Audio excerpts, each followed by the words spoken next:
Ducky, are you ready to unleash your poetic fury on us tonight, or what? So let's keep it to half a poem. Half a poem. That's not gonna happen. Let's keep it to. How long are the poems? Holy crap, Ducky, that's insane. You've lost your mind. That's not gonna happen. It's first of all, that's like 2-point font and it's 5 pages. What are you gonna do? Come up here with a jeweler's loop? That's what's gonna go on. All right. Okay, read that one page. Let's do this. Okay, Ducky, whose real name is Aaron Lirette. Mallard. Okay, let's do this. Hey guys, what's up? That was almost travesty. I think I'm gonna make it worse. Hey everybody. Yo. How y'all doing? I'm gonna read y'all a non-fiction piece I wrote for my creative non-fiction class. It's pretty personal, so please don't make fun of me because I might cry. I want to have sex with Troy. Would that be okay? Would you be okay with that? She tells rather than asks me. We're in our bedroom, and a cheap temporary shade still hangs over the window. Bleak winter daylight spills into the room as I stand over our dresser folding her socks. I hardly hear her. I don't want to hear her. My son, Julian, screams with frustration in the other room, and my mother, with whom we live, attempts to calm him. Secretly, I want her to burst into the room and make this moment disappear. I knew a few months ago that Katie wanted to have an affair. Now I can't run from it. She's placed it on the table for me to see. How much longer can I keep folding before she says it again? I finish folding her blue wool socks and secret them away into the darkness of our drawer. I turn to face her and realize in agony that she's in front of the mirror. Not only must I face her, but I must face myself as well. Looking at my posture, I immediately see that nothing is wrong with the man in the mirror. His body is relaxed but confident, but his face has betrayed him. His lips struggle to speak, running with subtle tremors. With flushed cheeks and eyes glazed over with tears, he begs to be released from his burden. I look at myself in the mirror, ashamed to be in this situation. Katie slouches in that same gentle, submissive way. She slouches in that way whenever she knows she is about to do something that will hurt or offend me. She crosses her arms with one finger anxiously scratching the crook of her elbow. Her eyes and mouth curl together with defiance and concern wrapped up in one. She's already won, and I know it. No explosive fight, only a quiet, pathetic lack of resistance. I feel my lips move into a smile as I lie to her. If that's what you want, if that's what you really want, baby, of course. My son screams again in the other room.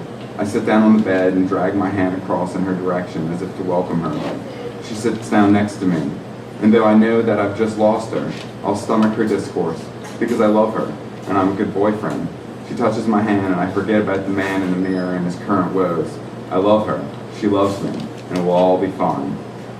The summer in Farmerville is nothing but blistering, windless heat. I sit on a rickety wicker couch on my porch with a cool glass of water sweating against my chest. Strung out, I focus on spider webs in the corner of the porch. If I don't stop thinking about the webs, I'll have to think about food. Food I don't have, money I don't have. Finally, I look up from the webs and throw a mental tantrum. I think about how Katie left me, how months later she called and begged me to move miles away from home with our son, how I bent again to her, and Jules and I left my tearful parents for an unknown future. The tears are already threatening the breach. I have to accept the fact that 3 weeks ago she left us again. This time she's only a few miles away, but still she's not here. And now we're here in a house that we don't own, where we don't want to live. Jules plays in a daycare I can't afford, and I'm in a job that pays little, and I'm hungry. But that's all that's left in the house is baby food and baby snacks. I feel the warm droplets rolling off my chin before I realize that I'm crying. I cry myself into exhaustion until I have no tears left. An old blue sedan pulls into the gravel driveway leading up to the house. I stand up and walk down the steps. I know my friend Nicole drives the blue sedan, but it's not until she's closer that I see her and my friend Paul. I wave to them as they get out, but the look on their faces and the intensity of their walks puts me off. Nicole marches up the steps in worn work jeans, a sleeveless shirt, and a sweaty blue bandana. She hugs me briefly and marches inside. Paul strides over in a seemingly flawless and clean ensemble. He grabs me more than hugs me and asks, "Sup, babe? When did Juju get out of daycare?" "In about 2 hours," I hesitantly respond. "Good, then we should be able to move everything in 2 trips. What?" Oh yeah, you're moving in with us, like, now, Paul says to me with the sincerest, kindest smile I can ever recall. He flips his hair and puffs out his lips effeminately. For a moment or two, I had no idea how to respond. Oh, Paul, I can't, bitch, quit being a prissy queen. You're moving in with us, and that's final. I don't want to hear anything of it. Katie fucking left again. If she won't take care of you and Juju, then Nicole and I will. I'm stunned for a time, and I can't say anything. Nicole walks out with a box of our stuff and loads it into the trunk of her sedan. You told them yet? She asks Paul, walking up the stairs. Yes, he responds. Good, because we love you, Ducky, and fuck her. Just fuck her. She smells like a boy with a hint of coconut. He smells like perfume and body wash. I start crying again, all the while wondering from where the tears are coming. Yet they feel different. Like light, liberating tears of relief, not heavy, burdensome tears of loss. For the first time in a long time, I feel safe. Like I'm no longer lost, and there's love in the world for me. I pack Julian's toys in the trunk of my Chevy Cavalier. The autumn trees barely catch the whisper of the wind. I slam the trunk down and head along the dirt path to Katie's apartment. When I walk in, she's pacing back and forth, biting her nails.